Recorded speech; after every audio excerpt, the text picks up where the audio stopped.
Dalam kehidupan ini, manusia selalu tersalah cara memandang.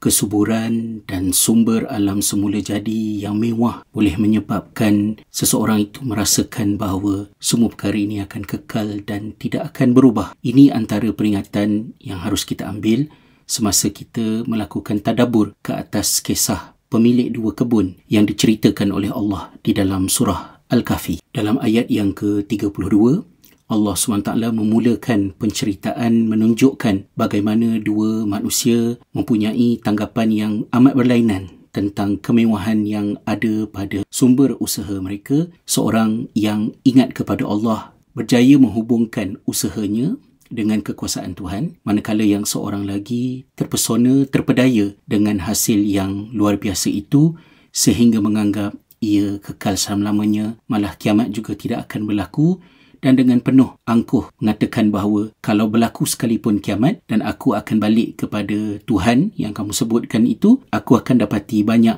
kebaikan berpihak kepadaku di sisi Tuhan. Kata Allah Subhanahu wa taala dalam ayat yang ke-35, wa dakhala jannatahu wa huwa zalimun li nafsihi qala ma adhunnu an tabida hadhihi abada. Pemilik kebun itu masuk ke kebunnya di dalam keadaan dia menganiaya dirinya sendiri, kemudian berkata, aku tak fikir segala yang ada di kebunku ini akan berakhir bahkan kekal selama-lamanya. Wa ma adhunnu as-sa'ata qa'imah, dan aku tak fikir juga kiamat itu akan berlaku. Wala in rudittu ila rabbi, dan seandainya aku ini dipulangkan kepada Tuhanku, kalau betullah berlakunya kiamat seperti yang dikatakan itu pun, la ajidanna khairan minha munqalaba, pasti aku akan dapati kepulanganku kepada Tuhan itu akan menemukan aku dengan kebaikan-kebaikan yang banyak. Sangat confident. Kita mungkin membayangkan keangkuhan ini sebagai keangkuhan individu, tetapi ia juga boleh menjadi public ignorance, kejahilan yang menatijahkan keangkuhan berbentuk massa yang diungkapkan oleh masyarakat yang lupa kepada kuasa pencipta di belakang segala-galanya. Bagi saya yang berada di Eropah ini,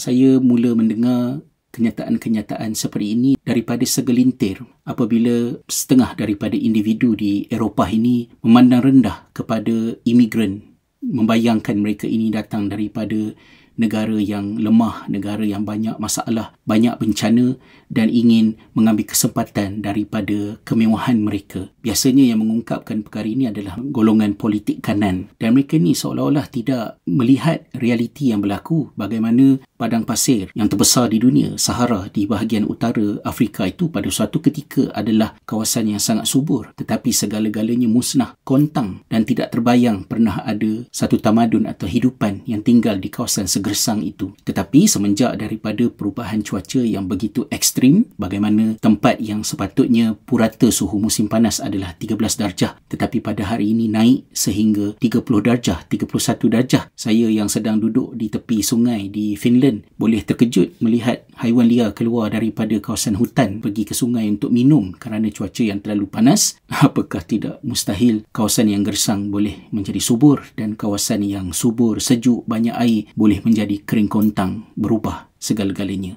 Ia mungkin tidak akan berlaku dalam tempoh setahun, 2, 10 tahun, 20 tahun. Tetapi perubahan cuaca ekstrim yang begitu pantas terjadi pada hari ini cukup untuk memberikan cabaran kehidupan yang signifikan kepada generasi hari ini dan generasi mendatang. Dan sukar sekali perkara ini untuk dibualkan dengan mereka yang menolak kuasa Tuhan. Dan lebih mendukacitakan dalam sedikit pengalaman saya ketika di Finland dahulu, perbualan dengan individu-individu yang memposisikan diri mereka sebagai etis ini menjadikan mereka begitu angkuh, dan selalu hujah yang mereka keluarkan adalah pada menyalahkan Tuhan, kerana kalau Tuhan itu ada, tak mungkin musibah bencana ini berlaku. Saya teringat kepada satu analogi yang saya jumpa dekat internet, bagaimana seorang lelaki sedang menggunting rambut dengan seorang tukang gunting, dan tukang gunting itu dalam berbual-bual tu mengatakan bahawa dia adalah seorang etis yang tidak percaya kepada Tuhan. Lelaki ni bertanya, kenapa kamu tidak percaya kepada Tuhan? Dia kata, kalau Tuhan itu ada, nescaya dunia ini tidak huru-hara, tidak ada sebarang penderitaan seperti yang terjadi pada hari ini. Kata lelaki itu, sebenarnya aku juga tidak percaya kepada tukang gunting. Jadi tukang gunting kata, kenapa pula kamu cakap macam tu?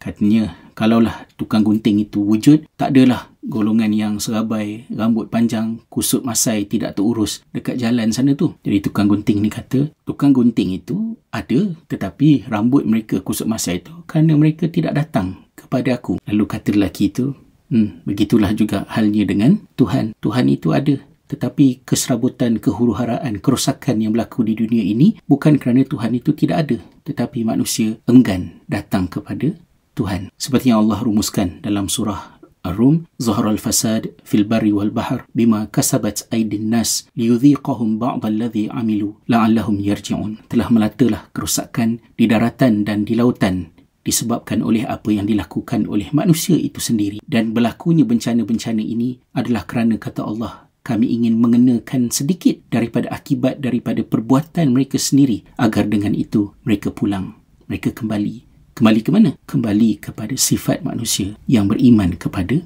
penciptanya, kepada Allah Subhanahu wa Ta'ala. Bincangkanlah perkara ini terutamanya dengan generasi anak-anak kita, agar mereka mengambil berat terhadap perkara sekeliling yang berlaku, dan jangan kita terjebak di dalam sikap tak perlulah kita ni nak jimat-jimat sangat air dekat rumah ni, kita je jimat, orang lain tak jimat. Tak jadi juga. Bila kita ada sikap yang sedemikian rupa, maka berlakulah bencana di sana sini, kerana tidak ada sesiapa pun yang akan memulakan sebarang perubahan, menanti dan meletakkan tanggungjawab kepada orang lain. Teladan daripada kisah pemilik dua kebun yang saya ceritakan tadi adalah sebahagian daripada kandungan buku Beragama yang Kehilangan Tuhan, Kembara Ibrah Surah Al-Kahfi, diterbitkan oleh Abidin Books.